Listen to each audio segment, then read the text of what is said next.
नमस्कार दोस्तों। स्वागत है आपका अपने YouTube channel target N with engineer Rohit पर। कैसे हैं आप सब? उम्मीद करते हैं आप सब ठीक होंगे। तो ये अपना आज थर्ड वीडियो है। इससे पहले अपने दो वीडियो आ चुके हैं जिसके अंदर अपन जो आर वी एन एल और R V P N L अपने जो दो डिपार्टमेंट है इसके अंदर दो कंपनी है इसके अंदर, जो उस दोनों की तरफ से जो वैकेंसी आती है, जो आर वी एन एल है आपका वो आई एन जे एन और इनकी वैकेंसी निकालता है, और जो R V P N L है वो मिनिस्ट्रियल कैडर की वैकेंसी निकालता है, जैसे एल डी सी हो गई वगैरह, वो R V P N L निकालता है। तो इन दोनों के ऊपर पहले जो वीडियो आए थे अपने उसमें बात कर चुके हैं, इसमें कौन कौन सी पोस्ट आती है और कौन कौन सी पोस्ट के लिए कौन कौन सा जो कंपनी है अपनी वो करवाती है। जैसे आर वी एन एल कौन से पोस्ट पर वैकेंसी आती है उनकी एग्ज़ाम को देखती है, प्रोसेस को।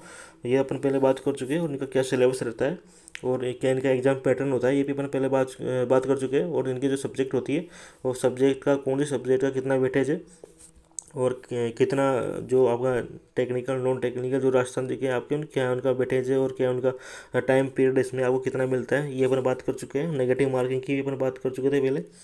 तो ये सब अपन पहले बात कर चुके हैं, और साथ ही इनकी जो क्वालिफिकेशन रिक्वायरमेंट होती है, इनके लिए क्या क्वालिफिकेशन चाहिए मिनिमम, तो वो भी अपन पहले बात कर चुके थे। तो वो वीडियो आपने नहीं देखे तो आप जाकर प्ले लिस्ट में जाएँ और वहाँ जाकर आप वीडियो देख सकते हैं। वो वीडियो आपको प्ले लिस्ट में मिल जाएंगे। ये अपना थर्ड वीडियो है, जैसे कि अपन टेक्निकल की स्ट्रेटेजी की बात करेंगे इसके अंदर, कि टेक्निकल आपको कैसे प्रिपरेशन करनी चाहिए।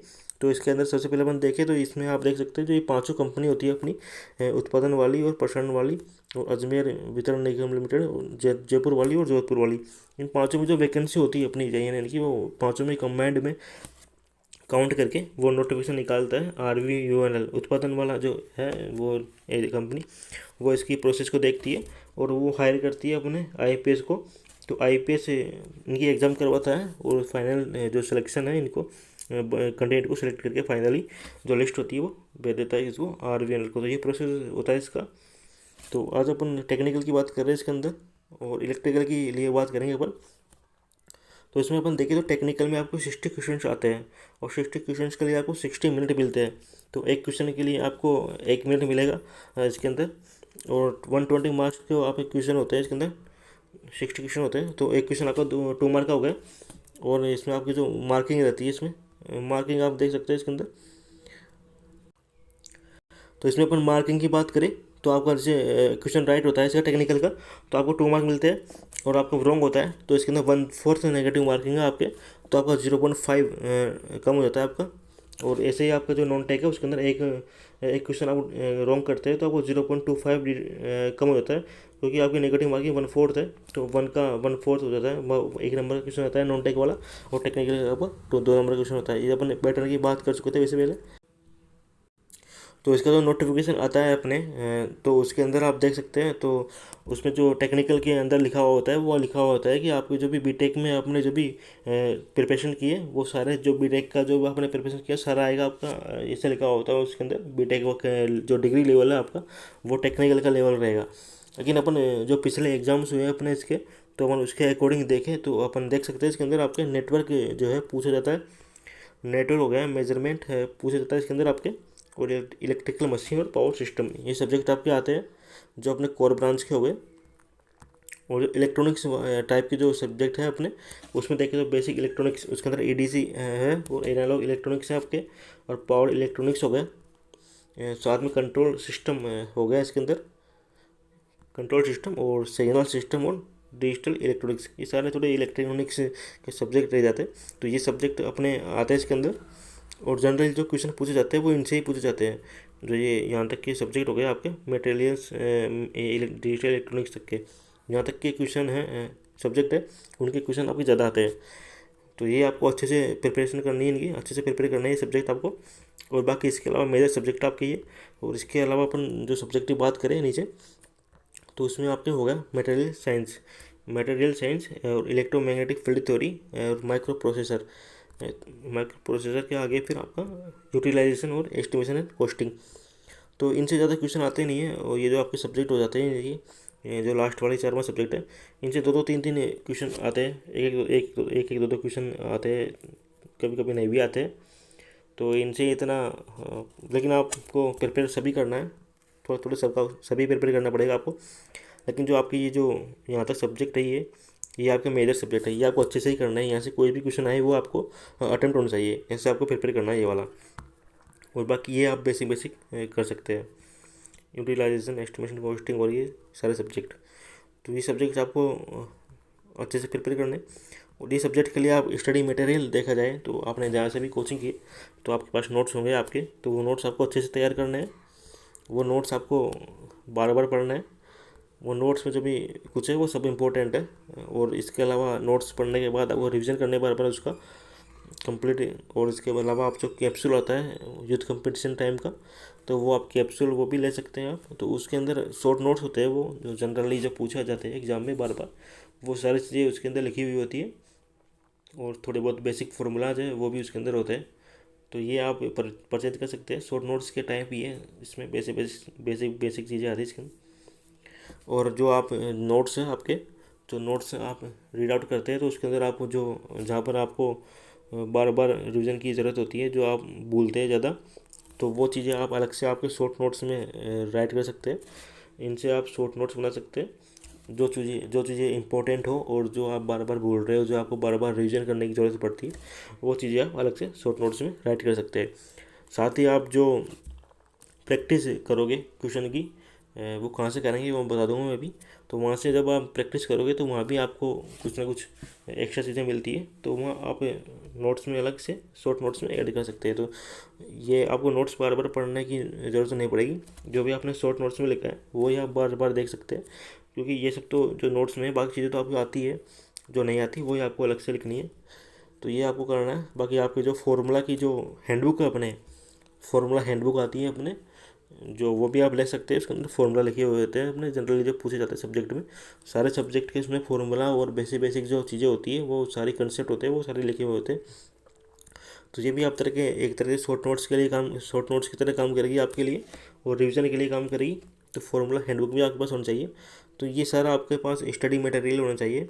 तो ये सब अपने कंप्लीट करने के बाद अपने अच्छे से जो आपके कंसेप्ट होते हैं, कंसेप्ट आपके यहीं से बिल्डअप होते हैं अपने नोट्स से। तो आप नोट्स अच्छे से तैयार करोगे ये अच्छे से, तो आपके कंसेप्ट अच्छे हो जाएंगे। और फिर नेक्स्ट बात आए अपने प्रैक्टिस की। तो प्रैक्टिस की बात करें अपन, तो प्रैक्टिस के लिए आप या तो अपने यूथ कंपटीशन टाइम्स की बुक आती है, 26,712 प्लस क्वेश्चन होते हैं इसके अंदर, जो 2 वॉल्यूम के अंदर आती है, वॉल्यूम फर्स्ट और वॉल्यूम सेकंड।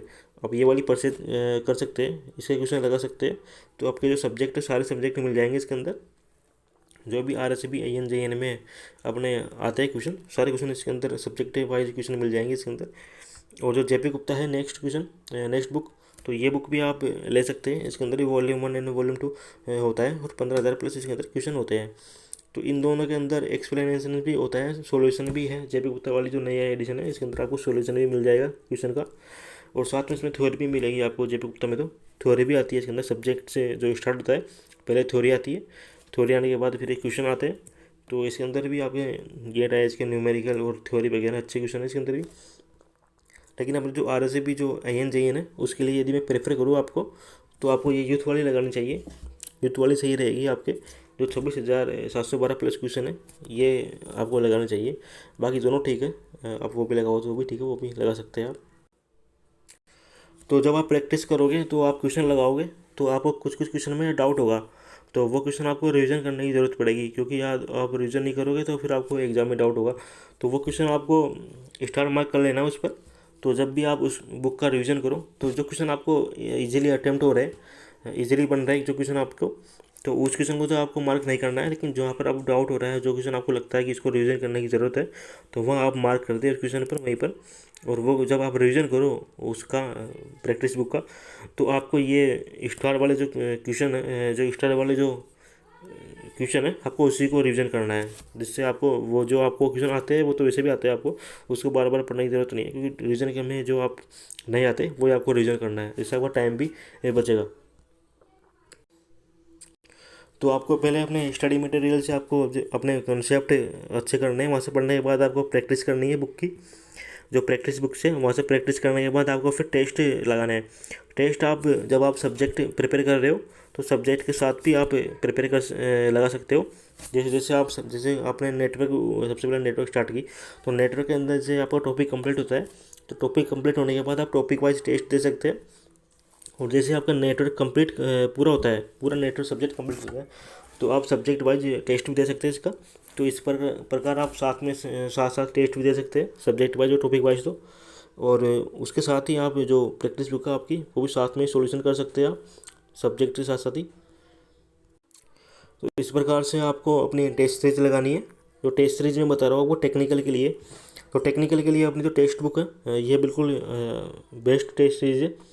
इसके अंदर आपको सारे क्वेश्चन मिल जाएंगे जो भी अपने अब तक के आए हुए क्वेश्चन हैं, साथ में इसमें एक एक्सप्लेनेशन भी होता है। और इसके अंदर आपको जो टेस्ट सीरीज देते हैं तो उसमें आपको रैंकिंग भी शो होती है, जो टेस्ट देने वालों की कौन से रैंक पर आप हो, और आपको कितने मार्क्स है और कितने आपको इम्प्रूव करने की ज़रूरत है। तो वह रैंक देखकर आप अपने को देख सकते हैं कि आपसे जो रैंक से आपकी रैंक से ऊपर कितने लोग हैं और आपको कितना इम्प्रूव करना चाहिए। तो यहाँ से आपको वो आइडिया लग जाएगा यहाँ पर। तो टेस्ट सीरीज में टेस्ट दोगे आप, तो वहाँ पर आपने मिस्टेक होगी जो भी आपकी, तो मिस्टेक आपको चेक करनी है। और मिस्टेक चेक करके आपको जो नेक्स्ट टाइम टेस्ट दोगे तो उसके अंदर आपको इम्प्रूव करनी है। तो जनरली जो मिस्टेक होती है वो एक तो आपको क्वेश्चन रीड आउट करना है कम्प्लीटली, आधा अधूरा क्वेश्चन करके सोल्व नहीं करना है उसको, क्योंकि क्वेश्चन में कभी पूछता क्या है और अपन क्या समझ के उसको गलत आंसर कर देते हैं। साथ ही आपकी जो कैलकुलेशन होनी चाहिए वो सही होनी चाहिए। कभी कभी कैलकुलेशन मिस्टेक भी हो जाती है, कैलकुलेशन मिस्टेक होने से पुनः जो आंसर है उसका चेंज हो जाता है और आप गलत आंसर लगा देते हैं। तो ये भी आपको देखना पड़ेगा। ये आपको टेस्ट सीरीज दोगे तो ये आपके इम्प्रूव हो जाएगा। तो आपको ज़्यादा से ज़्यादा टेस्ट लगाने हैं, और इसके अलावा भी बहुत सारे टेस्ट हैं वहाँ पर, तो वो भी आपको टेस्ट लगा लेने हैं अपने सब्जेक्ट के अकॉर्डिंग। तो आपको अपने जो सब्जेक्ट है उसकी बहुत ज़्यादा प्रैक्टिस करनी है क्वेश्चन की। आप जितने ज़्यादा प्रैक्टिस करोगे उतने आपको इम्प्रूव आएगा और उतने आपके सिलेक्शन के चांस इंक्रीज होंगे। और टेस्ट सीरीज देने पर आपको आपकी जो परफॉर्मेंस है आप कितना मतलब कहाँ लाई करते हैं ये आपको पता चलेगा टेस्ट सीरीज से ही। वहाँ पर स्कोर होगा आपका, तो स्कोर आपका कम भी हो तो आपको डिमोटिवेट नहीं होना है आपको। आपका कम भी स्कोर होता है तो आपको उसको इम्प्रूव करना है और एक अच्छे स्कोर पर लेके जाना है ताकि आपका सिलेक्शन हो सके। तो और नेक्स्ट बात करें अपन इसके अंदर, तो आपको एक क्वेश्चन के लिए 1 मिनट मिलता है। तो इसमें एसएससी जेईई होता है, उसके अंदर आपको टाइम पीरियड की दिक्कत आती है, वहाँ पर टाइम मैनेजमेंट करना पड़ता है। तो वहाँ पूरा खेल टाइम मैनेजमेंट का होता है, लेकिन अपने यहाँ पर टाइम की कोई दिक्कत नहीं है। आपको एक क्वेश्चन के लिए एक मिनट मिलेगा, तो आप आराम से सोल्व कर सकते हो सारे क्वेश्चन, टाइम में की कोई दिक्कत नहीं है। बस आपको जो एक्यूरेसी है वो अच्छी होनी चाहिए और साथ में आपके कैलकुलेशन भी अच्छे होने चाहिए। आप इजीली कर लोगे क्वेश्चन। साथ में जो आपके कंसेप्ट है, यहाँ पर कंसेप्ट लेवल के क्वेश्चन है जो पूछती है आईपीएस। तो आपके कंसेप्ट अच्छे हैं तो आप क्वेश्चन अटेम्प्ट कर ही लोगे। तो यही है बस, अपन को टेस्ट सीरीज से खुद की परफॉर्मेंस चेक करे और अपना को इम्प्रूव करे। तो जो टेस्ट सीरीज है टेक्स्ट बुक, ये आपके लिए टेक्निकल के बिल्कुल ठीक है। टेक्निकल की बात की है हमने इस वीडियो में पूरे में, इलेक्ट्रिकल के लिए वो भी। तो अभी तो हमने टेक्निकल की बात की है, टेक्निकल में ये सब करना है आपको। बाकी जब आगे बात करेंगे अपन नॉन टेक की, आगे नॉन टेक की जो सब्जेक्ट आती है अपने, जैसे राजस्थान जी की हिंदी इंग्लिश वगैरह मैथ वगैरह, तो उनकी बातें आगे करेंगे। तो अभी के लिए टेक्निकली, और बाकी आप सब फ्यूचर इंजीनियर हो, आप सभी को all the best, best of luck. और बाकी आपको कुछ भी डाउट हो तो आप कमेंट कर सकते हैं। साथ में आपको वीडियो अच्छा लगा हो तो आप लाइक करें, सब्सक्राइब करें और शेयर करें, बेल आइकन को प्रेस करें, जिससे हमने आगे जो वीडियो है वो वीडियो को आने पर आपको नोटिफिकेशन मिल जाए उसकी। ठीक है, धन्यवाद।